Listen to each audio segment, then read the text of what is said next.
Assalamualaikum warahmatullahi wabarakatuh. Sebelum saya memaparkan materi tentang komunikasi sebagai landasan keterampilan konseling, pertama-tama saya akan memperkenalkan diri saya terlebih dahulu. Perkenalkan, nama saya Trizahra Nitaskira dari Prodi Bimbingan dan Konseling kelas B, jurusan Psikologi Pendidikan dan Bimbingan Universitas Negeri Makassar. Konselor mesti memiliki keterampilan komunikasi. Proses konseling tidak mungkin dapat berjalan ataupun terjadi tanpa adanya komunikasi. Komunikasi merupakan landasan bagi berlangsungnya suatu konseling.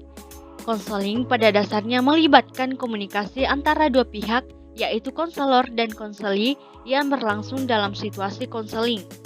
Keberhasilan konseling sangat ditentukan oleh keefektifan komunikasi di antara partisipan konseling, yaitu konselor, konseli, dan pihak lain yang terkait. Nah, keberhasilan proses konseling sangat ditentukan oleh komunikasi di antara partisipan konseling, sehingga dapat dikatakan bahwa komunikasi merupakan landasan bagi berlangsungnya suatu konseling. Oleh karena itu, konseling merupakan proses pemecahan masalah psikologis konseli melalui wawancara antar pribadi, antar konseli, dan konselor dalam suasana dialog. Maka keterampilan komunikasi konseling merupakan sesuatu yang penting untuk dimiliki konselor. Kemampuan berkomunikasi yang demikian dapat dijadikan sebagai alat oleh konselor untuk yang pertama, membuka dan mengawali proses konseling. Kedua, mengumpulkan, merangkum, dan membantu mencari solusi atas persoalan yang dihadapi konseli. Ketiga, menunjukkan respon positif agar konseli merasa nyaman serta merasa diterima dengan baik. Keempat, membangun rasa percaya diri konseli dalam mengulangi masalah. Dan yang kelima, mengembangkan perilaku lebih efektif. Selanjutnya adalah pentingnya keterbukaan diri.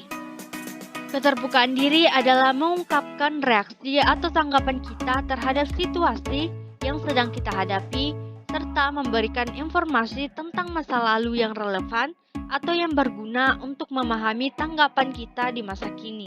Nah, keterbukaan diri ialah jenis komunikasi di mana kita mengungkapkan informasi tentang diri kita sendiri yang biasanya kita sembunyikan. Keterampilan komunikasi dari seorang konselor dapat membuat keterbukaan diri konseli. Pada kehidupan manusia, keterbukaan diri merupakan alat terpenting untuk kelangsungan hidupnya. Tanpa adanya keterbukaan diri, maka manusia akan mengalami hambatan dalam berkomunikasi.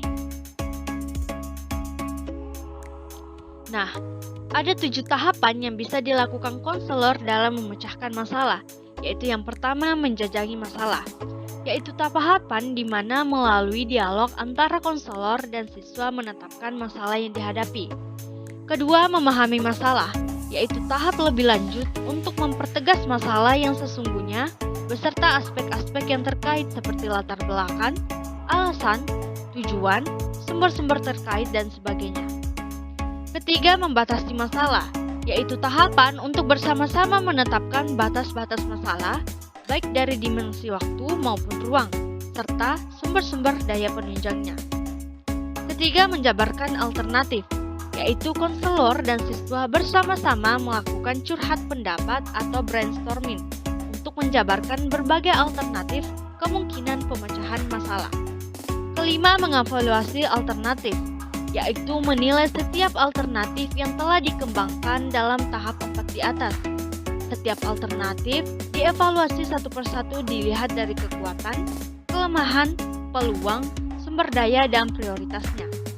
Keenam, memilih alternatif terbaik, yaitu menetapkan alternatif yang dipandang paling tepat berdasarkan evaluasi dalam langkah 5. Dan ketujuh, menerapkan alternatif, yaitu tahapan melaksanakan alternatif yang dipandang paling baik dalam bentuk tindakan nyata. Selanjutnya, ada pun model komunikasi yang bisa diterapkan oleh guru BK. Yang pertama, fact finding. Dalam pelaksanaannya, konselor melakukan pengamatan dan efektivitas keterampilan komunikasi, penilaian terhadap perkembangan dan situasi yang terjadi di lingkungan siswa di sekolah, mengumpulkan data terkait permasalahan yang terjadi, menganalisis permasalahan yang terjadi berdasarkan dari beberapa sumber informasi. Yang kedua, planning. Dalam pelaksanaannya, konselor memiliki tuntunan awal sebelum melaksanakan konseling dengan memiliki keterampilan komunikasi yang mumpuni. Selanjutnya, mengenal siswa secara kepribadian, mengetahui dan memahami pokok permasalahan yang akan dihadapi dalam pelaksanaan konseling. Ketiga, communication.